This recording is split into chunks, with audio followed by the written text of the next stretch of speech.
अस्सलाम वालेकुम दोस्तों, welcome back to my YouTube channel Waqar Ahmed abroad. मैं हाजिर हूँ एक नई वीडियो के साथ। वीडियो में मैं मौजूद हूँ जर्मनी के शहर फ्रैंकफर्ट सिटी में, और आज की वीडियो में मैं आप लोगों के साथ ऐसे 10 पॉइंट डिस्कस करने वाला हूँ जिसकी वजह से आपको जर्मन लैंग्वेज सीखना क्यों ज़रूरी है। मुझे यहाँ पर आया हुआ तकरीबन 1.5 साल हो गया है और मैंने यहाँ पे जो है लैंग्वेज बैरियर बहुत ज़्यादा फील किया है। यहाँ पे जो डे टू डे लाइफ है वहाँ पे जो है जर्मन लैंग्वेज बहुत ज़्यादा चाहिए होती है आप लोगों को। अगर आप स्टूडेंट वीज़ा पर आ रहे हैं या जॉब वीज़ा पर आ रहे हैं या आप जॉब सर्चिंग वीज़ा पर आ रहे हैं और आपकी स्टडी भी इंग्लिश में है, आपकी जॉब भी जो है वो इंग्लिश में है, फिर भी आपको जो है जर्मन सीखना बहुत ज़रूरी है, क्योंकि यहाँ पे जो है वो डे टू डे लाइफ में जर्मन बहुत ज़्यादा यूज़ हो रही होती है और आप लोगों को कम से कम A2 लेवल की जर्मन लैंग्वेज आना ज़रूरी है। अगर आप जर्मनी आने वाले हैं और आपके पास कुछ टाइम बाकी है तो सबसे बेस्ट ये है कि आप अपनी कंट्री से जो है वो थोड़ी बहुत लैंग्वेज सीख कर आएं। अगर आपकी टिकट हो चुकी है और आप जर्मनी आने वाले हैं तो आप यहाँ पर भी आके जो है जर्मन लैंग्वेज सीख सकते हैं। तो इससे जो है आपको जर्मनी में इंटीग्रेट होने में ज़्यादा टाइम नहीं लगेगा और आपको डे टू डे लाइफ में बहुत ज़्यादा ईजनेस हो जाएगी। तो जल्दी से वीडियो को शुरू करते हैं, और वीडियो को शुरू करने से पहले इस वीडियो को लाइक करके चैनल को सब्सक्राइब करें और बेल नोटिफिकेशन आइकन प्रेस करना ना भूलिएगा।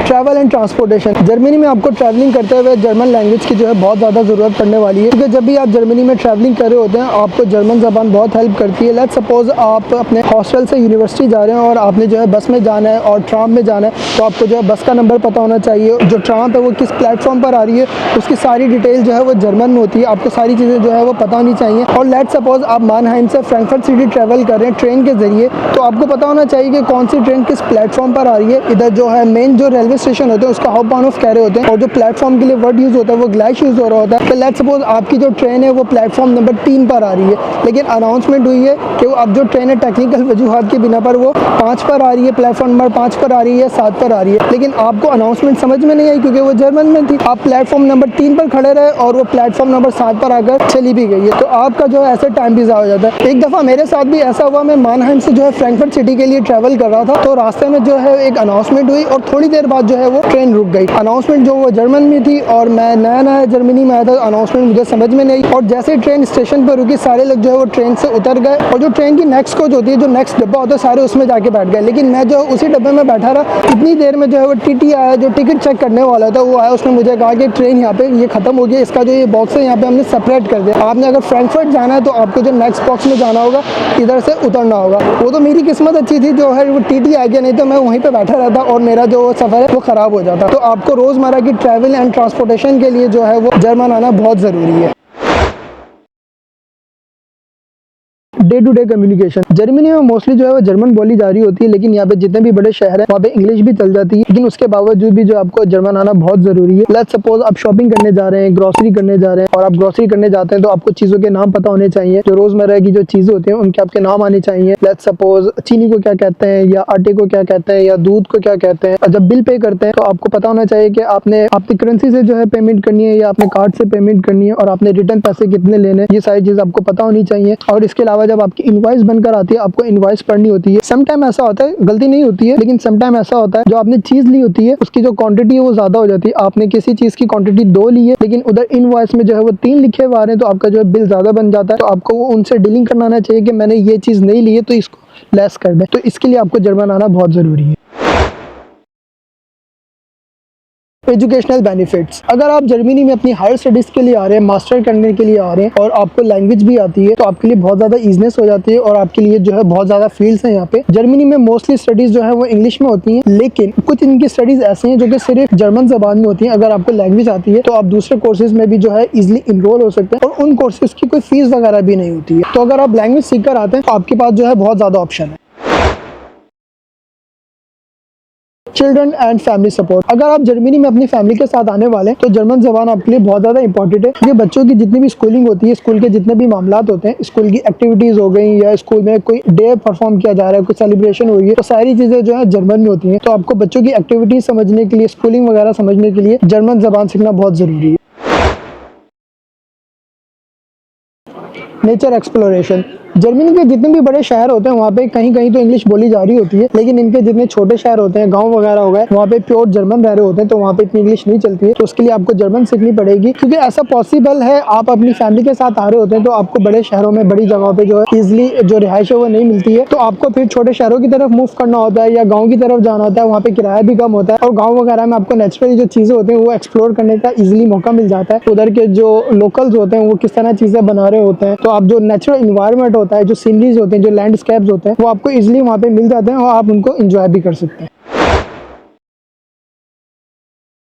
इमरजेंसी सिचुएशन, जर्मनी में आप मोस्टली बीमार नहीं होते हैं, लेकिन अगर खुदा ना खास्ता अगर बीमार हो जाते हैं और आपको डॉक्टर के पास जाना पड़ जाता है, तो आपको डॉक्टर के साथ डीलिंग करना आना चाहिए। आपको डॉक्टर को बताना आना चाहिए कि आपको क्या प्रॉब्लम है, आपके गले में दर्द है, आपको बुखार हो रहा है या आपके पाँव में दर्द हो रहा है। तो ये सारी चीज़ें जो आपको जर्मनी में बतानी होती है, क्योंकि जितने भी क्रांकेन हाउस होते हैं, जितने भी हॉस्पिटल होते हैं, जितने भी क्लिनिक्स होती हैं, वहाँ पे जो जर्मनी चल रही होती है और जितने डॉक्टर्स होते हैं वो सारे जर्मन बोल रहे होते हैं। तो इस चीज़ को डील करने के लिए आपको जर्मन ज़बान आना बहुत ज़रूरी है।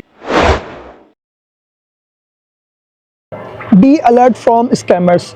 जी हाँ, जर्मनी में जब आप आते हैं तो आपके साथ स्कैम भी हो सकता है। लेट्स सपोज आप जर्मनी में न्यू आए और आपको लैंग्वेज नहीं आती है और आपको कोई कॉल ऐसी आ गई है जिसमें उन्होंने कुछ पूछा है कि आपके ऊपर इतना जुर्माना हो गया है, आप हमारी ये सर्विस लेना चाहते हैं और हम इसके ऊपर इतना डिस्काउंट दे रहे हैं। आपने ना वाली जगह पे यस बोल दिया, यस वाली जगह पे ना बोल दिया और वो आपके पास बिल आ गया और आपको पता भी नहीं होगा कि आपने बोला है क्या, क्योंकि आपको जर्मन ज़बान नहीं आती है, तो आपके ऊपर जो बिल भी बन सकता है। तो इन चीज़ों को डील करने के लिए भी आपको जो है वो जर्मन ज़बान आना बहुत ज़रूरी है।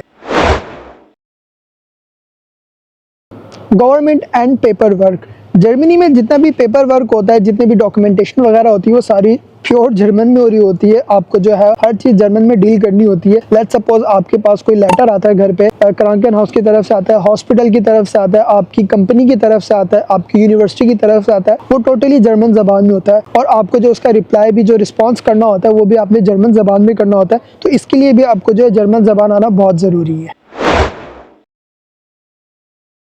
जॉब मार्केट प्रेफरेंस, जर्मनी में जितनी भी बड़ी कंपनीज होती हैं वहाँ पे कहीं कहीं इंग्लिश बोली जाती है, लेकिन फिर भी आपको जो है जर्मन ज़बान आना बहुत ज़रूरी है, क्योंकि उनकी जितनी भी मीटिंग्स होती हैं वो सारी जर्मन में होती हैं और अगर आपने अपने जर्मन कॉलीग के साथ इंटरेक्ट करना, उससे बातचीत करनी है, उसके लिए आपको जर्मन ज़बान आना बहुत ज़रूरी है। लेट्स सपोज आप अपनी टीम में बहुत अच्छा काम कर रहे हैं और आपकी कुछ ही दिनों में जो है वो प्रमोशन होने वाली है, उसके लिए आपको जर्मन ज़बान आना बहुत ज़रूरी है, क्योंकि जब आप एक हायर पोस्ट पे चले जाते हैं तो आपके अंडर जो है वो इंग्लिश वाले बंदे भी काम कर रहे होते हैं, जर्मन वाले बंदे भी काम कर रहे होते हैं और जब आपने जर्मन से इंटरेक्ट करना होता है तो उसके लिए आपको जर्मन ज़बान आना बहुत ज़रूरी होता है।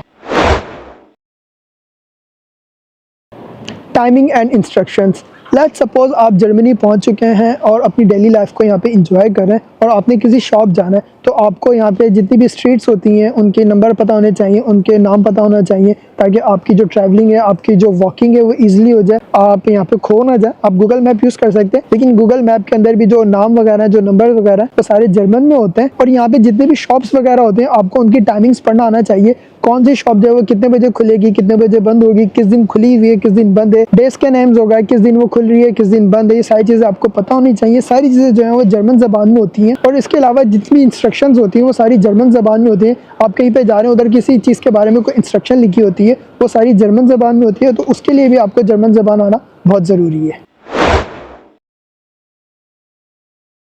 जॉब सर्चिंग, लेट्स सपोज आप जर्मनी पहुंच चुके हैं और आप यहाँ पे आके अपनी जॉब को सर्च कर रहे हैं, फुल टाइम जॉब सर्च कर रहे हैं या पार्ट टाइम जॉब सर्च कर रहे हैं, उसके लिए आपको जर्मन ज़बान आना बहुत ज़रूरी है, क्योंकि जर्मनी में जितनी भी कंपनीज होती हैं उनकी वेबसाइट जो है वो सारी जर्मन ज़बान में होती हैं और आपको मोस्टली जो है वो ऑनलाइन अप्लाई करना होता है। आप गूगल ट्रांसलेटर का भी यूज़ कर सकते हैं, वेबसाइट को ट्रांसलेट कर सकते हैं, लेकिन कुछ वर्ड ऐसे होते हैं वो ट्रांसलेट नहीं होते, वो आपको जर्मन ज़बान में ही समझने होते हैं, तो उसके लिए आपको जर्मन ज़बान आना बहुत ज़रूरी है। और मैंने ये भी देखा है कि कुछ जगहों पर जो इंटरव्यूज़ होते हैं, हालांकि वो और जॉब्स होती है, उसके लिए भी वो जर्मन रिक्वायर कर रहे होते हैं। तो ये वो 10 पॉइंट है जिसकी वजह से आपको जर्मन ज़बान सीखना क्यों ज़रूरी है। ये लाइफ टाइम इन्वेस्टमेंट है, अगर आप जर्मन ज़बान सीख लेते हैं ना तो ये आपके लिए बहुत ज़्यादा फायदेमंद होने वाली है। अगर आप जर्मनी आने वाले हैं तो सबसे बेस्ट ये है कि आप अपनी कंट्री से जो है वो जर्मन ज़बान को सीख कर आए। अगर आपकी टिकट हो गई है तो आप यहाँ पर भी आके जर्मन ज़बान सीख सकते हैं। तो मेरा तो ये मशवरा है कि आप फर्स्ट प्रायोरिटी पे जर्मन ज़बान को रखें और जल्द से जल्द जो है जर्मन ज़बान को सीख लें, तो आप इजीली जो है यहाँ पे इंटीग्रेट हो जाएंगे, हर चीज़ को वो इजीली समझ जाएंगे। तो इस वीडियो को करते हैं यहीं पे एंड। उम्मीद है आप लोगों को ये वीडियो बहुत अच्छी लगी होगी और आपकी नॉलेज में कुछ ना कुछ इजाफा ज़रूर हुआ होगा। तो जल्दी से इस वीडियो को लाइक करके चैनल को सब्सक्राइब कर लें और बेल नोटिफिकेशन आइकन प्रेस करना ना भूलिएगा। अगर आप लोगों को ये वीडियो अच्छी लगी तो इस वीडियो को अपनी फ्रेंड्स एंड फैमिली के साथ ज़रूर शेयर करें जो कि जर्मनी आना चाहते हैं या जर्मनी आने वाले हैं, तो ये वीडियो उनके लिए बहुत ज़्यादा फायदेमंद होने वाली है। तो मिलते हैं आपसे नेक्स्ट वीडियो में, अपना बहुत सारा ख्याल रखिएगा। अल्लाह हाफिज़।